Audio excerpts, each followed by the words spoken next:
Hello and welcome to another edition of the Coach Hughes Show. It's your weekly inside look at the Minnesota State football team. Coach, you guys are coming off a loss against the number 22 team in the country. 52-28, the score kind of doesn't show how your team played the whole game. We talked about before how this team doesn't give up, how it fights for the end. You scored a late touchdown there in the fourth quarter. This team has a little bit of grit. And, like I said, we discussed that before. But one of the more specific things I wanted to talk about this week was kind of the young players on the team. So, how does that help your young players in the future? How does that help develop a culture that your team knows that, you have to fight to the last second? Well, I think we've got a number of guys, young and old, that understand the importance of working to play a complete game. I can't say it's always been that way around here. We've had moments where we've got down and we stay down, in the last couple of years. I think where the program is starting to come together is that guys understand they got to play for 4 quarters, which is a positive thing, of course. I think for our young guys, what they just need to continue to learn and understand is that anything can happen in 4 quarters of football. There's so much that goes on in a game, so many opportunities for good things to happen. When there are problems, there's so much time to work through those things and to make good things happen as you go. And so it's really important for our guys not to get too emotional, don't get too up, too down. Just keep battling, keep playing the game, play by play. And the more they do that, the better success they'll have long term. That's really the message that we preach to them, and I think our young guys are understanding that more and more every time we take the field. Going to talk about 2 freshmen here. One is Ben Zonizer. He had 111 yards on 17 attempts rushing, 2 touchdowns there. Mm-hmm. So, he's a young guy that can come in. Jarvis is going to be gone next year. He's been here for 4 years, been playing a lot. And so, how encouraging is it to you to see the younger guy like Ben step up? Well, Ben's been a guy, he's been our 2 all year long behind Jarvis, and Ben's a smart player, and he's a committed player. We've seen that early in his young career here at Minnesota State. So, he's a guy that we definitely feel like we can build around as we go forward in the future. It was nice to see him get a little bit of playing time in the game. Obviously, we didn't want to see Jarvis get banged up. But it was nice to be able to put somebody in there that's committed every week to doing things in a good way. Again, Ben's one of those guys that we can build on, as we go forward into our future. He had a few really nice runs, made some good cuts, made some good reads.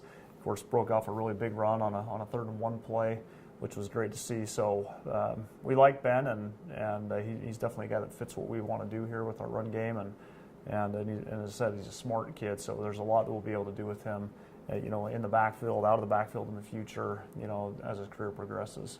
Another freshman, Titus Dixon, led the team in tackles with 11 this past week. And I was looking at his stats throughout the season. He had 1 tackle in those first 2 games, and now he's the 4th leading tackler on the team with 42 tackles throughout the season. So, what's been the change for him, do you think, from those first 2 games now to this last game where he led the team in tackling? Well, first, he's playing more. He's getting more opportunities. In those first couple of games, he wasn't playing quite as much, but now he's getting more opportunity. Titus is a really fiery guy, and I think he'll be a real strong leader for us in due time. He doesn't back down to a challenge. He's a tough kid. Those are all things that help him as a linebacker. He definitely, cares and wants to be a good player. He's like all our freshmen, have got to learn more of the details and be, better and better in that area. But he definitely has a passion. He loves football. That's one of the things I first noticed about him. 1, when we were recruiting him, but 2, right when he got here in fall camp. This kid loves football and loves to compete. So all that translates well, especially for a linebacker, where you gotta love it to stick your face in there, play after play, and he definitely likes doing it. This week you have Crookston at home, and they've been struggling a little bit this year. They're 0-7, and then they've been outscored by an average about 34 points. It looks like. So how do you make your team focus and make sure that you don't underestimate this opponent? Well, we've got no reason to underestimate anybody. Our record's not good enough for us to be in a position to overlook a team, nor should we at any point, really, no matter what our record is. Last year we played these guys, and it was a similar circumstance, and we did overlook them, and we didn't play well, and they got after us. And that'll be the message that I'll share with our team. We were too arrogant when we played them last year, and we got whipped as a result. And so, again, there's no reason why we should be overconfident or looking at this like, we're better than these guys. I mean, if we do that, we're going to get beat. And so we need to prepare as hard as we've been preparing for every other opponent. That's a key principle for me, is that we respect the game. That's our playing style. So regardless of who we're playing, we respect them, and we want to give them our best effort every single week. So Crookston's got a few good ball players too. They've got some skilled kids that are good players. They got a good safety that's a young player. They've got some guys that can play the game well. So again, we're not overlooking, and there's no reason why we should. This offensive line this past week, they get a 100-yard rusher with Ben, who's a freshman. They always say the run game starts with the front line there, and then 8 sacks the week before, and then just 3 this week. Obviously you don't want any sacks, but they've improved on that end too as well. Right. So, a group that kind of gets overlooked on the field from a fan point of view a lot of times, you think, the offensive line. But how important is this group to the success of the team? Well, you're not going to be any good as a team unless you have a quality offensive line. It's an area that when I first got here, we knew we needed to address right away. We needed to get not only just improve in terms of our strength and our size, but also just in our numbers. We only had 6 or 7 linemen when I first got here, which is just not going to be enough, for your whole program. So we've put a lot of attention into it. We'll need to continue to do that as we go forward.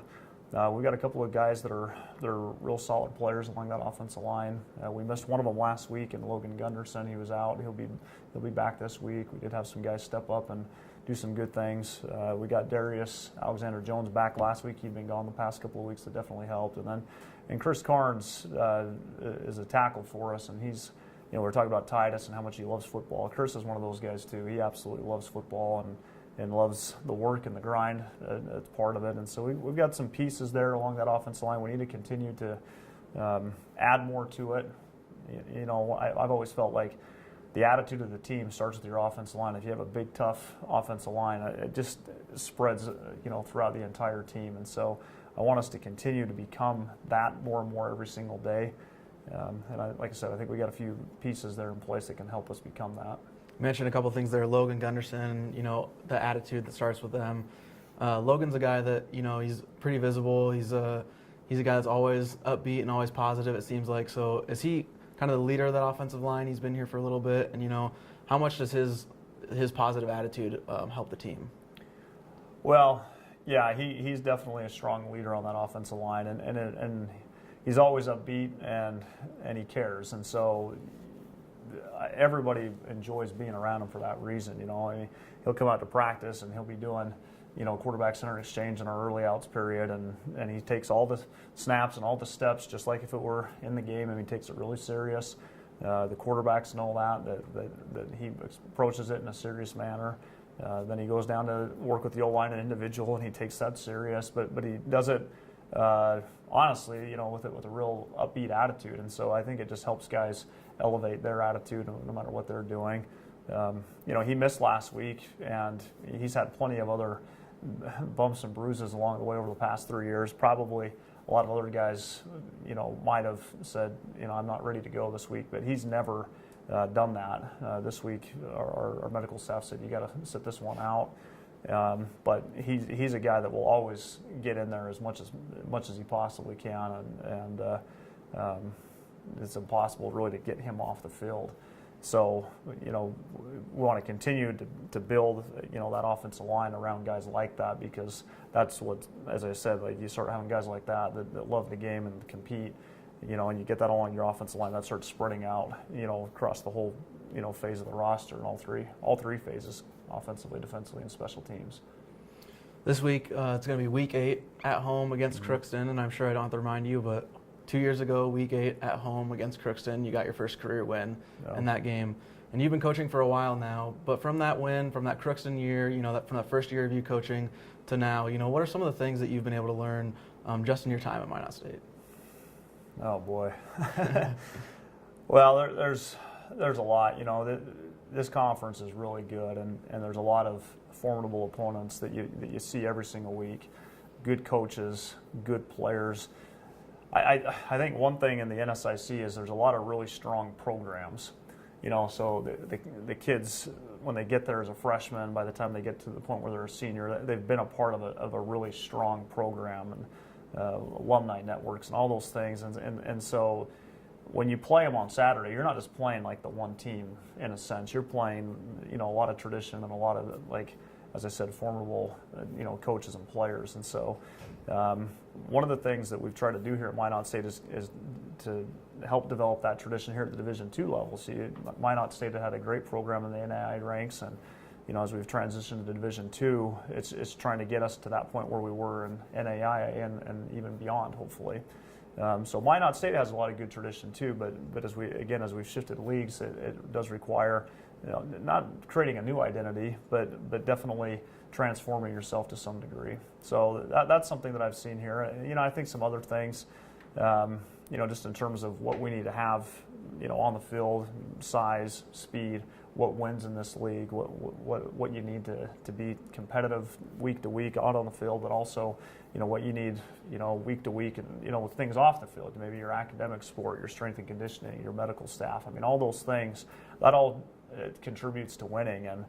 And so, I mean, I could go on and on about different things I've learned and different experiences, but I think bottom line for me is we have a really good university here that's providing the resources for our team to be competitive, to be successful. We just have to continue to maximize those resources. There's other things that we need to do for our players to get us, to the point where we want to be, at the top of this league and a top Division II program. And we're a lot closer today than we were 2 years ago, that's for sure. We're a lot closer, I think, than people might think even. But we still have some work to do, and we've got some good pieces in place to help make that happen. All right, well, like I said, you have Crookston at home this weekend. It's going to be at Herb Parker Stadium, October 22nd. Kickoff starts at 1 p.m. All right, thanks, Coach. Yep, you got it. Thank you. October 22nd, got it.